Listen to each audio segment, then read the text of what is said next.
Lecture du premier livre des rois, au chapitre 21, des versets 1 à 16. En ce temps-là, Naboth de la ville de Israël possédait une vigne à côté du palais d'Akab, roi de Samarie. Akab dit un jour à Naboth, « Cède-moi ta vigne, elle me servira de jardin potager, car elle est juste à côté de ma maison. Je te donnerai en échange une vigne meilleure, ou si tu préfères, je te donnerai l'argent qu'elle vaut. » Naboth répondit à Akab, « Que le Seigneur me préserve de te céder l'héritage de mes pères. » Akab retourna chez lui, sombre et irrité, parce que Naboth lui avait dit, « Je ne te céderai pas l'héritage de mes pères. » Il se coucha sur son lit, tourna son visage vers le mur et refusa de manger. Sa femme Jézabel vint lui dire, « Pourquoi es-tu de mauvaise humeur? Pourquoi ne veux-tu pas manger? » Il répondit, « J'ai parlé à Naboth de Israël. Je lui ai dit, « Cède-moi ta vigne pour de l'argent, ou si tu préfères, pour une autre vigne en échange. » Mais il m'a répondu, « Je ne te céderai pas ma vigne. » Alors sa femme Jézabel lui dit, « Est-ce que tu es le roi d'Israël, oui ou non? Lève-toi, mange et retrouve ta bonne humeur. Moi, je vais te donner la vigne de Naboth. » Elle écrivit des lettres au nom d'Akab, elle les scella du sceau royal, et elle les adressa aux anciens et aux notables de la ville où habitait Naboth. Elle avait écrit dans ces lettres, « Proclamez un jeûne, faites comparaître Naboth devant le peuple. Placez en face de lui 2 vauriens qui témoigneront contre lui. Tu as maudit Dieu et le roi. Ensuite, faites-le sortir de la ville, lapidez-le et qu'il meure. » Les anciens et les notables qui habitaient la ville de Naboth firent ce que Jézabel avait ordonné dans ses lettres. Ils proclamèrent un jeûne et firent comparaître Naboth devant le peuple. Alors arrivèrent les 2 individus qui se placèrent en face de lui et portèrent contre lui ce témoignage.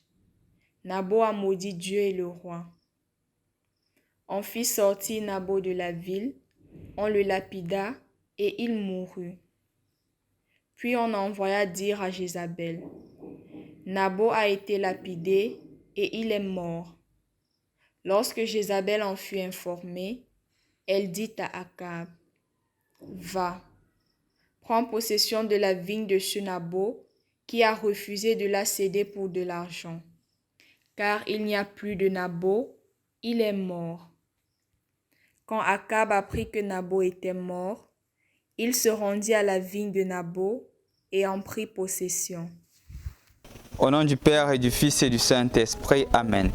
Rendu au lundi de la 11e semaine du temps ordinaire, l'Église nous propose de méditer premièrement sur la vie de Saint Antoine de Padoue. Quand on parle d'Antoine de Padoue, automatiquement on pense qu'il est italien. En effet, il n'a jamais été italien, il est portugais, mais qui a été missionnaire à Padoue. Justement, il a fait beaucoup de belles choses à Padoue, religieux de la congrégation des franciscains. Il est le saint patron des choses perdues. Quand quelque chose s'égare, on pourrait demander son intercession. Ceci lui vaut l'honneur parce qu'à un moment, il y a eu une archive très précieuse qui a été égarée et Saint Antoine de Padoue l'a retrouvée. Et depuis lors, on lui demande aussi, on demande son intercession quand les choses se perdent, même pour des personnes qui ont perdu la foi. Il est aussi connu comme celui-là qui a eu la grâce de multiplier le pain.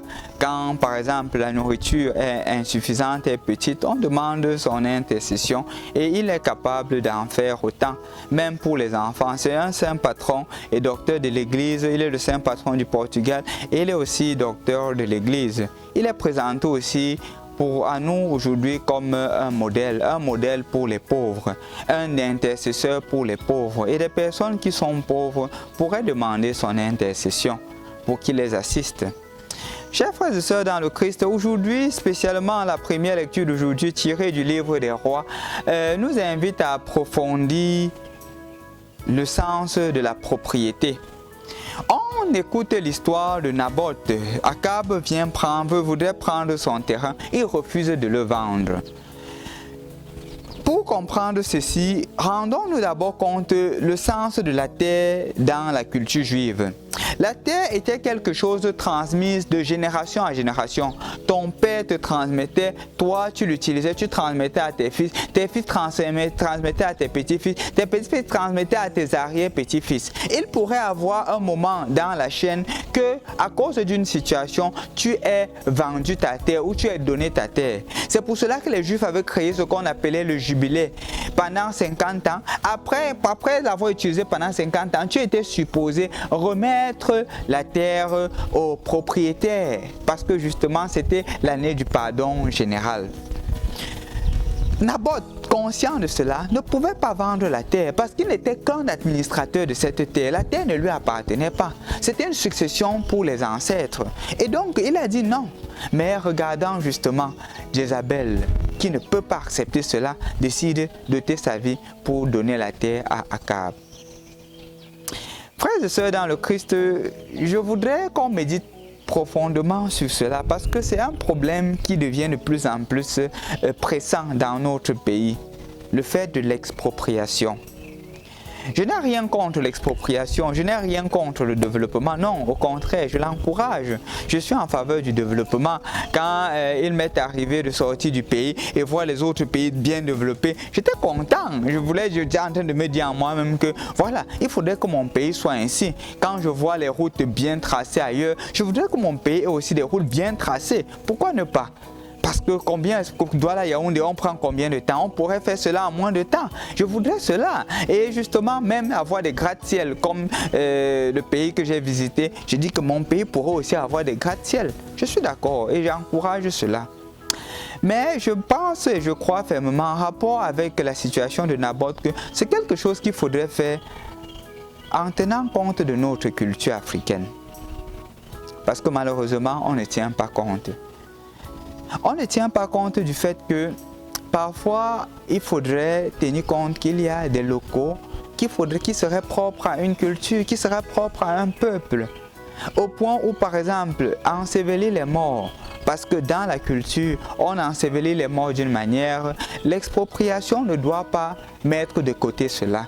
L'expropriation doit tenir compte de ce facteur, de manière à ce que les générations à venir puissent en profiter. Parce que malheureusement, ce dont on se rend compte, c'est que les parents actuels vendent seulement les terres, ils vendent les terres sans tenir compte des générations à venir. Je pense qu'il faudrait en tenir compte, La vente des terres, le développement, tout le monde est d'accord, mais l'expropriation, il faudrait le faire de façon sage. Parce que malheureusement, à la longue, les pauvres paieront les conséquences de leurs parents aujourd'hui. Et ce ne sera pas bien pour notre État, ce ne sera pas bien pour cette génération à venir. Il faudrait vraiment en tenir compte dans nos manières de gérer le bien commun. Nous ne sommes que des administrateurs parce que le Seigneur est le propriétaire et gérant, que je ne tienne pas compte seulement de mes intérêts, que je tienne compte aussi de la génération à venir. Au nom du Père et du Fils et du Saint-Esprit. Amen.